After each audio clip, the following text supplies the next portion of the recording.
This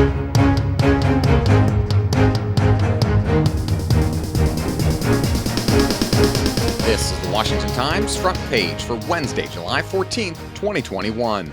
Thanks for joining us. I'm George Gerbo.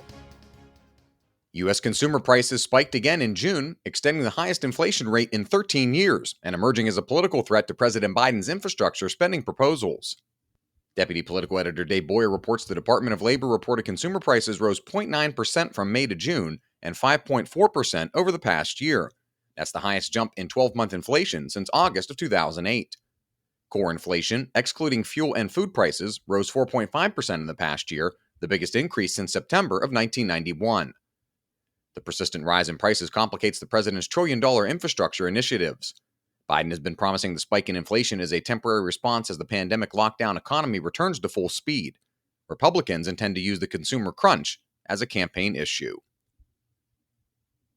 Speaking of the president, he lambasted Republican-led state legislatures for enacting voting laws he called a raw and sustained election subversion. In a speech at the National Constitution Center in Philadelphia, Jeff Murdoch and Carrie Murakami report the president labeled the efforts by Republicans to limit absentee voting and enact other regulations as the most dangerous threat to voting in our history. At least 17 states have enacted new voting laws since the 2020 election. Democrats have criticized nearly all of them for either making it harder to vote or suppressing turnout of Black and Hispanic voters. A total of 37 states have laws requiring voters to show some form of identification. Studies on whether those requirements suppress minority votes have reached conflicting conclusions.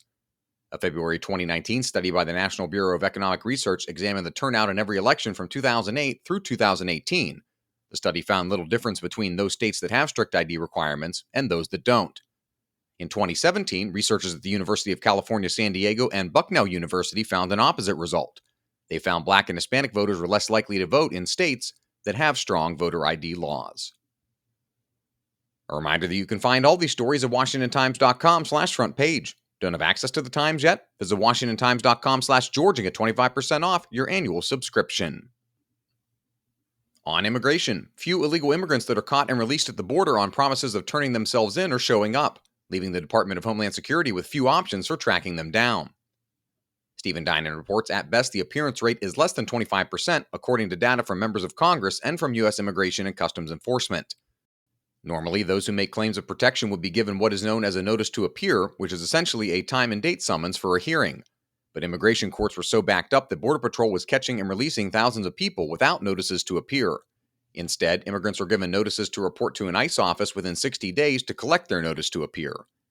ICE has fugitive teams assigned to look for illegal immigrants who have been ordered deported, but the agency didn't say whether agents would be looking for no-shows.